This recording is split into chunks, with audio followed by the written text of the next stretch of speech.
अस्सलाम वालेकुम व्यूअर्स, कैसे हैं? खैरियत से हैं? मैं हूं आपका होस्ट हम्माद हसन और आप देख रहे हैं गिरवाल सन्स यूट्यूब चैनल। इस वीडियो का मकसद है कि हमने देखना है कि ई पे के अगर ऊपर कोई काम बंदा कर रहा है तो वो ई पे जो फ़ीस डिडक्ट कर रहा है तो वो किस तरह कर रहा है, किस हिसाब से कर रहा है, किस कैटेगरी में कितनी फ़ीस जो है वो डिडक्ट करते हैं और क्या परसेंटेज है और वो किस हिसाब से जो वो सारी डिडक्शन जो है वो करता है, वैट कितना लगाता है, तो वो सारी चीज़ें जो है वो हम देखते हैं। अच्छा, अब इसमें दो अकाउंट हम देखेंगे।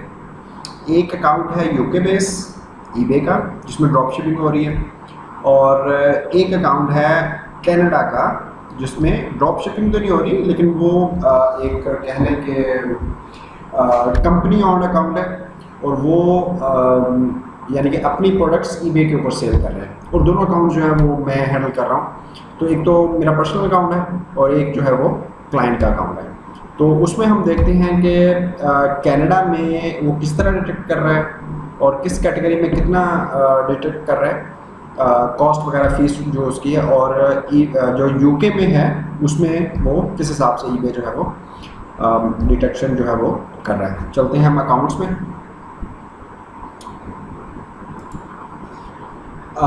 ये एक अकाउंट हमने खोला हुआ है ईबे के ऊपर, ये है यूके में। ये आपको नज़र आ रहा होगा कि ये देखें, ये साइन है आपके पॉन्ड्स का, तो ये वैल्यू है पॉन्ड में, और जो दूसरा है वो कैनेडियन में हो गया। अच्छा, अब ये एक सेल हुई है। अब ये कैटेगरी है क्राफ्ट्स एंड कैटेगरी की, क्राफ्ट्स कैटेगरी है, ठीक है। अच्छा, अब इसकी जो प्राइस है, जो इसकी आइटम की प्राइस है, जो सेलिंग प्राइस है, जिस प्राइस पे ये सेल हो रहा है आइटम, वो है 1.99 पॉन्ड, ठीक है। तो ये इसकी इतनी प्राइस है 1.99,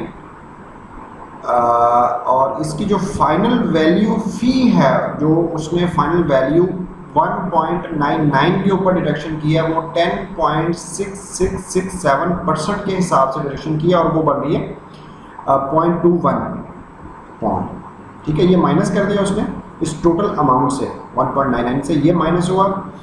अच्छा, रेट फॉर 0 to 2500 जो है 2500 पाउंड, यानी कि 2500 पाउंड की जो परसेंटेज वो बना रहा है वो 10.6667% के हिसाब से वो डिडक्शन करेगा क्राफ्ट्स कैटेगरी में।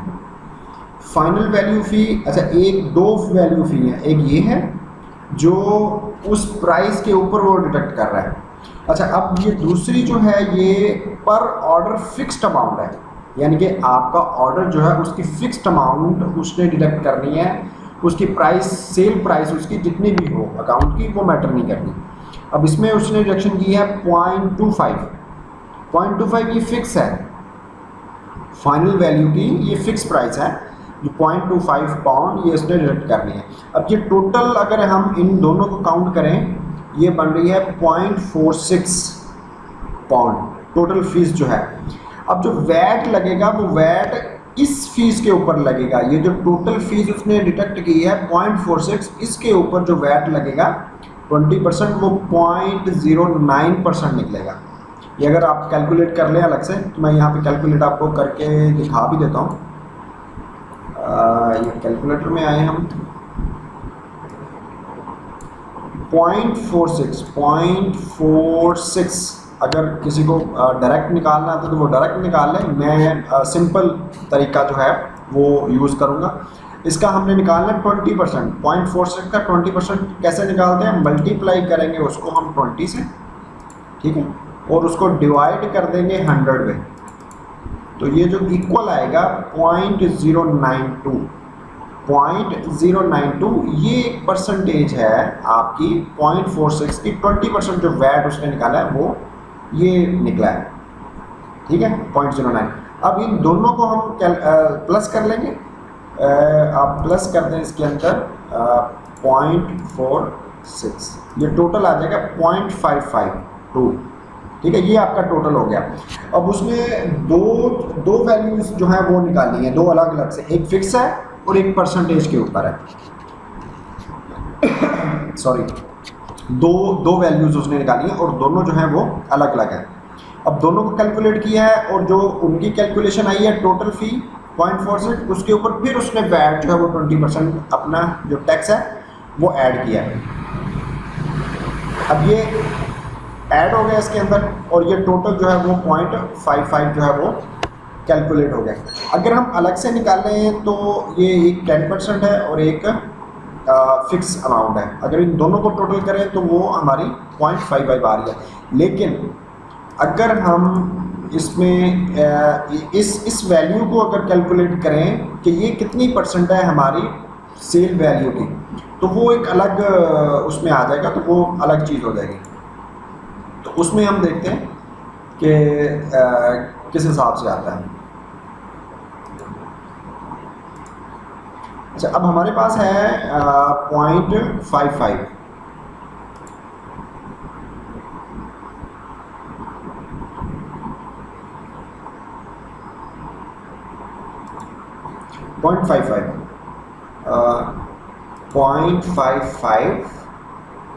अच्छा, अब परसेंटेज आप सिंपल तरीके से जो है वो निकालते हैं। मैं जो एक स्टैंडर्ड तरीका जो है वो उससे निकालता हूँ। उसमें क्या है कि हम जो टोटल अमाउंट है, जो हमारे पास एक अमाउंट आई है, उसको डिवाइड कर देंगे हम टोटल अमाउंट से। टोटल अमाउंट क्या है 1.99 जो हमारी सेल प्राइस है, उसके ऊपर हम जब डिवाइड करेंगे तो हमारे पास उसको मल्टीप्लाई कर दें आप 100 से, तो ये आपका टोटल जो है वो 27%, 27.63% जो है वो उसमें टोटल अमाउंट का डिडक्ट किया।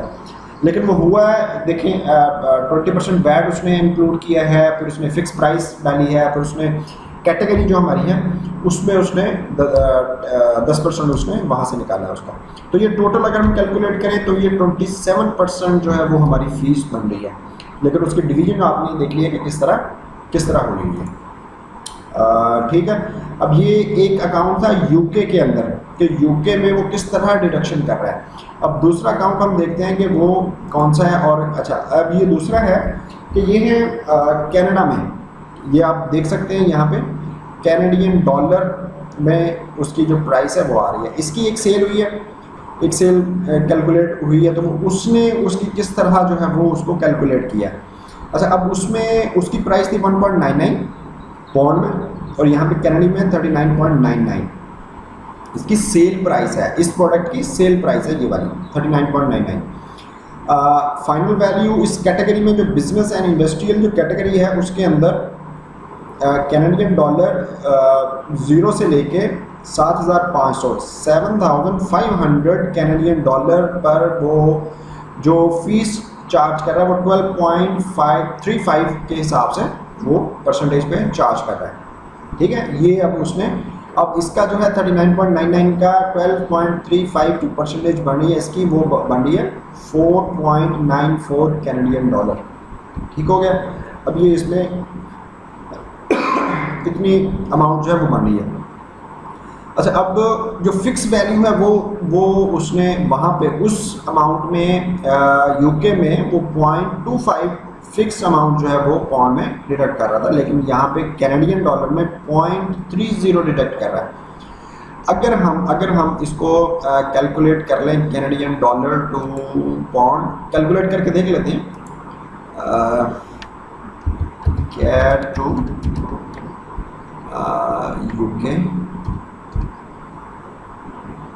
यूके पौंड, अगर हम इसको यहाँ पे कैलकुलेट कर लें, ठीक है, तो यहाँ पे हम देख लेंगे कि हमने पहले पौंड निकाला था।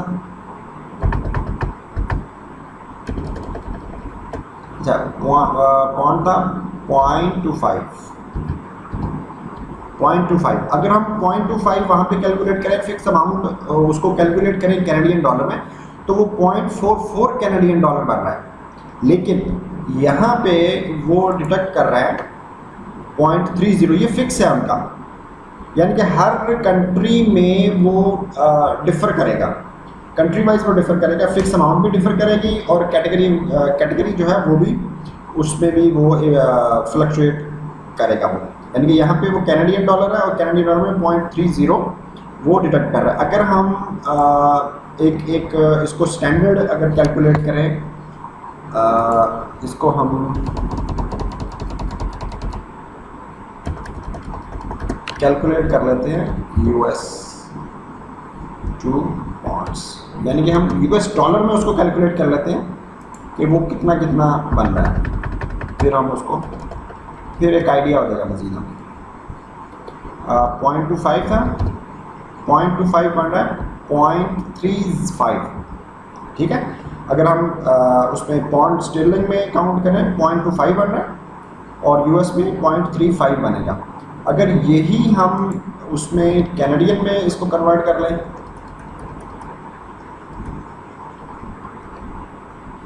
कैनेडियन डॉलर में इसको कन्वर्ट कर लें, कैनेडियन डॉलर हमारे पास है 0.35,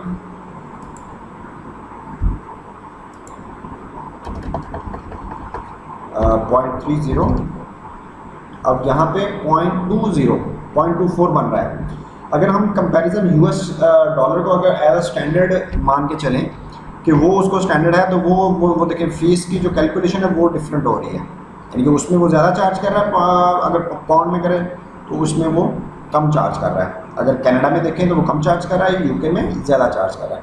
तो ये एक वैल्यूएशन है, ये आप देख सकते हैं कि किस हिसाब से कर रहा है, लेकिन वो अपनी कंट्री वाइज जो है वो उसको डिडक्ट करेगा, कंट्री वाइज उसमें वो करेगा। अच्छा, अब ये दोनों वैल्यूज़ होगी, ये फिक्स अमाउंट होगी 0.30 कैनेडियन डॉलर, और ये उसकी जो वेरिएबल कॉस्ट है जो उसने 12.35 के हिसाब से डिडक्ट की है वो ये बन रही है। अब टोटल फी है 5.25, ठीक है। अब इसके ऊपर उसने जीएसटी काटा है, अब ये एचएसटी है और क्यूएसटी है, ये कुछ स्टैंडर्ड्स होंगे। अब जनरल सेल्स टैक्स भी उसने काटा है। अच्छा, अब ये 0.52 का देख लेते हैं कि ये कितने परसेंटेज बन रही है। ये हम कैलकुलेटर जो है वो निकालते हैं, 0.68 डिवाइडेड बाय 5.24, ठीक है। अब इसको मल्टीप्लाई करते हैं आप 100 से, तो ये 12.9798% जो है वो उसने डिडक्ट की है। अब यहाँ पे भी उसने डिफरेंट डिडक्ट की है, यानी कि लेस जो है वो डिडक्शन की है। अब यूके में उसने 20% वैट जो है वो टैक्स जो है वो डिडक्ट किया था, और यहाँ पे वो 12.98% आपके सामने जो है वो निकला। अगर हम निकाल लें, सिंपल निकाल लें यहाँ से, इसको अगर निकालें हम, ये देखें, इसको कैलकुलेट कर लें, और ये कितना परसेंट है 12.98 मल्टीप्लाई कर दें 5.24 से, 5.224 equal to this, and divide कर दें उसको 100 में, तो ये आपका निकल आएगा 0.68 जो है वो कैनेडियन डॉलर को उसने डिडक्ट किया है। यहाँ पे देख लें कि 12.98 13% ऑलमोस्ट डिडक्ट कर रहा है, 13% ये कर रहे हैं, और 12% वो उसने डिडक्ट किया टोटल अमाउंट से, और जो फिक्स अमाउंट है वो अलग है। अगर हम यहाँ पे टोटल कैलकुलेशन कर रहे हैं कि ये जो 5.99 है, 5.92 डिवाइड कर लें इसको, जो सेलिंग प्राइस है टोटल अमाउंट 339.99, तो ये देखिए ये 14% ऑलमोस्ट बन रहा है ओवरऑल, ठीक है। अब ये देखिए कनाडा में वो 14%, इसको मल्टीप्लाई करते हैं 100 से, तो ये आपके सामने 14.80% जो है वो ओवरऑल कैलकुलेशन जो है वो फ़ी जो है वो चार्ज करता है। लेकिन वहाँ पे अगर हम देखें यूके के अंदर, वो टोटल जो कैलकुलेट कर रहा है, जो डिडक्ट कर रहा है वो 27% कर रहा है। अब ये देखें कि वो कितनी वहाँ पे 27% कर रहा है और यहाँ पे 14% करता है। ऑलमोस्ट हाफ का डिफरेंस का है, हाफ डिफरेंस है कि वहाँ पे वो कम कर रहा है, यहाँ पे कनाडा में कम कर रहा है और यूके में ज़्यादा कर रहा है। तो ये एक कैलकुलेशन थी कि आप एक एवरेज जो है, एक आपको एक आइडिया हो गया कि किस तरह जो है वो कंट्री टू कंट्री वेरी करता है, क्योंकि ईबे जो है वो एक स्टैंडर्ड प्रोसीजर कभी फॉलो नहीं करता। वो हर कंट्री टू कंट्री जो है वो अलग फ़ीस चार्ज करता है, और जो कैलकुलेशन होती है वो जब आपकी सेल होती है, तो क्योंकि इनिशियली आप देख सकते हैं, लेकिन जब आपकी फ़ीस कैलकुलेट होती है, डिडक्ट होती है, जब आपके सामने आती है, फिर आप उसको इवैल्यूएट करके कर सकते हैं। एक एवरेज आप लगा लें कि कनाडा में वो 50% डिडक्ट करेगा आपकी जो फीस है। जब आप एक प्राइस सेट कर रहे होंगे तो इसमें आपको एक मदद मिलेगी, एक आपको बेनिफिट होगा कि आप एक एवरेज 15% रख के फिर उसमें फ़ीस जो है वो ऐड करके फिर आप अपनी जो सेलिंग प्राइस है वो कैलकुलेट कर सकते हैं। इन केस यूके में अगर आप कर रहे हैं तो यूके में आप 25% या 28% ऑलमोस्ट 28% कैलकुलेट करके उसमें वो ऐड करके फिर आपकी जो है वो सेलिंग प्राइस वो आ सकती है, वो आप निकाल सकते हैं। ये थी आज की वीडियो। वीडियो को लाइक करें, शेयर करें और चैनल को लाजमी सब्सक्राइब करें, अपने दोस्तों तक शेयर करें इसको, ताकि हमारी मोटिवेशन जो है वो बढ़े और हम जो भी चीज़ें हम सीखें, हम खुद सीखें, वो आप तक भी पहुंचाएं। Thank you very much. Thank you.